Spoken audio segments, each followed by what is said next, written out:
pruned my basil plant back this morning. And so I got a colander full of basil leaves, and I'm going to try, and I've never made pesto before, but I'm going to give it a go and freeze it and see how that works out. I'm just going to strip the leaves. I'm using the blender attachment on my Bosch mixer since I don't have a standard blender. I'm making sure not to use the blossoms. I try to take the blossoms off every day or so, but still there were still some on there. I did read a recipe that said if you were planning on freezing it, not to put the cheese in it. I really had wanted to make it without the cheese anyway, just to make it lactose free. So I'm just going to be adding salt and pepper, garlic, olive oil, and the basil. My basil plant is starting to get a little tall and spindly, and I saw my husband pointed it out to me, a little article on Facebook about how to trim your basil plant back so that it grows full instead of tall and spindly. I did rinse these off in the sink in the colander.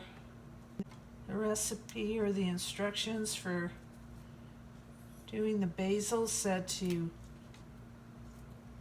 freeze it in some ice cube trays, and I think I have some somewhere, but I don't know where they're at. And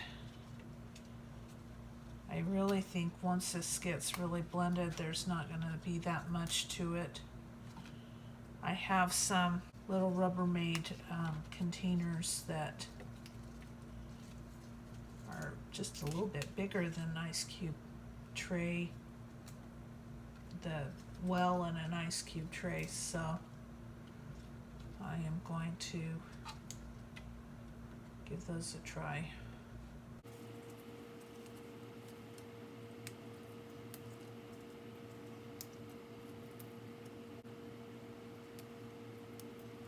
I'm just going to add some salt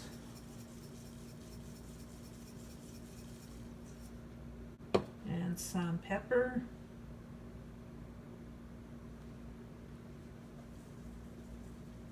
All I have right now is powdered garlic, so that's what I'm using.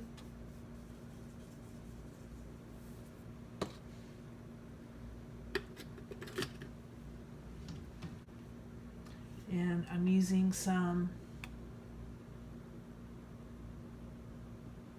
extra light olive oil, but you use the kind that you like.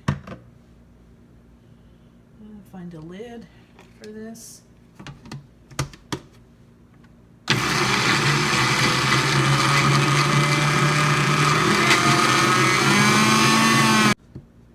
Wow, took that down, didn't it? I'm going to add just a little bit more olive oil.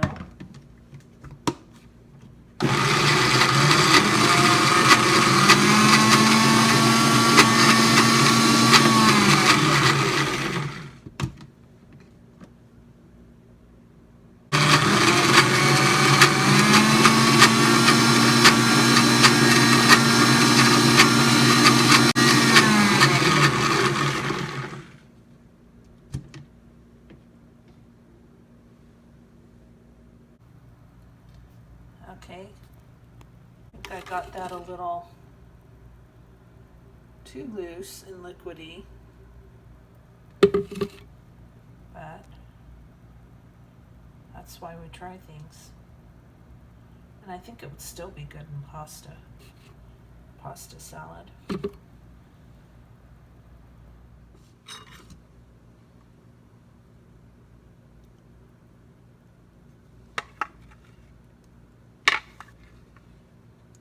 Well, that's not terrible.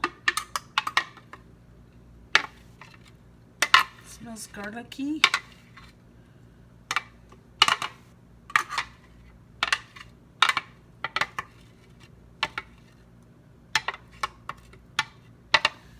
Probably, for the amount of basil leaves that I had, I probably only put a quarter of a teaspoon of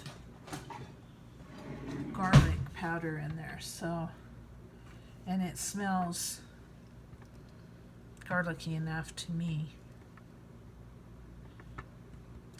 We like garlic, but we're not heavy garlic eaters.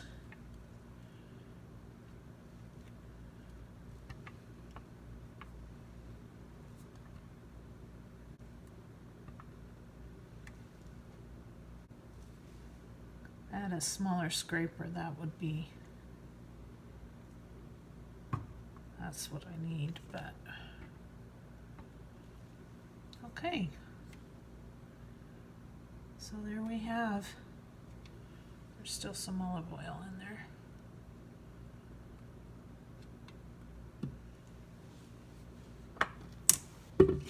So if you've never done this before, like me,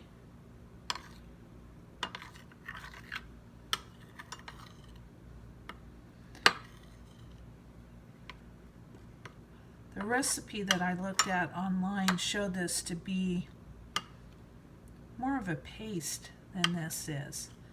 But I still think that this falls within the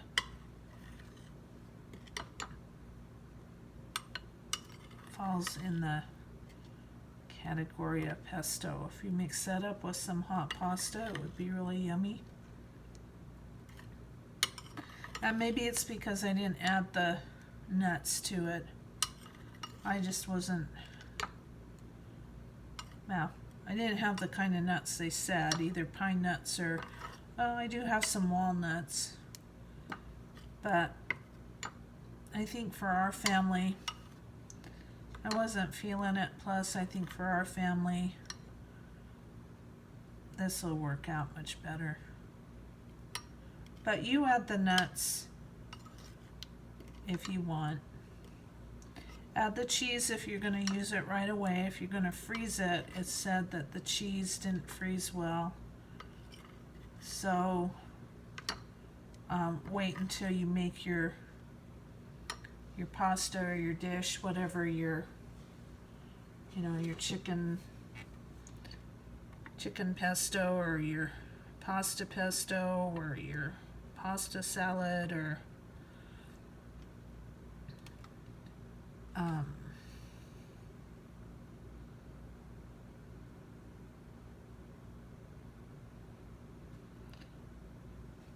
and add it then.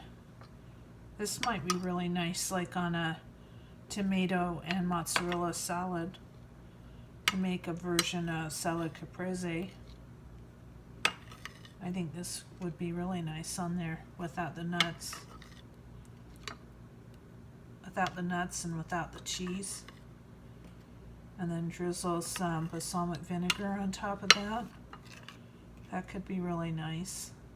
I haven't tasted it yet. I'm a little afraid of how concentrated the flavor is going to be.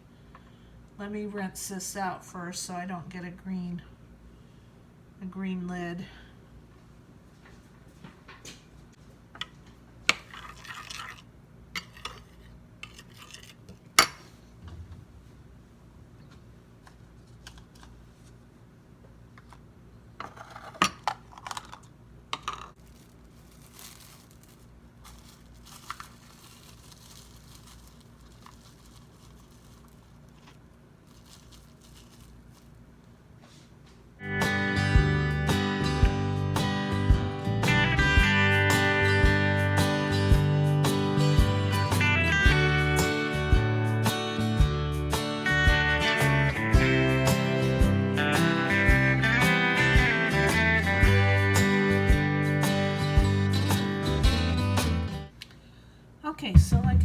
before. I have some ice cube trays, but who knows where they're at right now. And I don't want to go digging for them. So I have these little Rubbermaid containers that I think will work out every bit as well.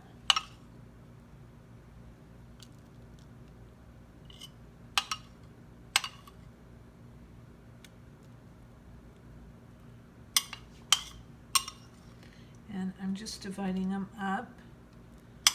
I put some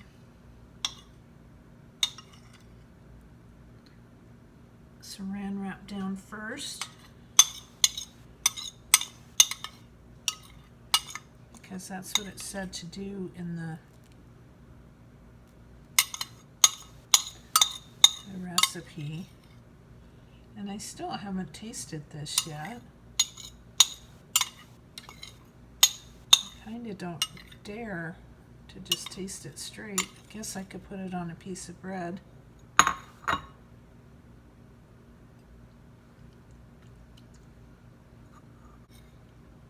Well, it's not as strong as I thought it was going to be.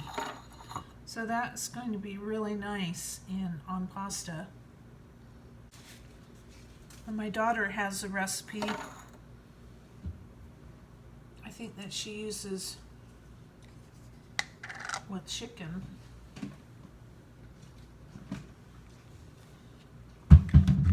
So I am just going to put the lids on these and put them in the freezer.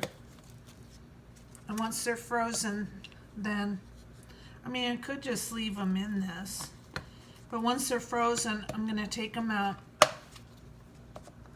wrap them up with the excess saran wrap. That's why I'm not cutting it off or tucking it in. And then I'll put it in a zipper bag or something so that there's not much space in my freezer being taken. So there we go. We'll have to make something fun with this pesto now. There we have pesto sauce using the trimmings off of my basil plant and freezing it. Thanks for watching. Bye.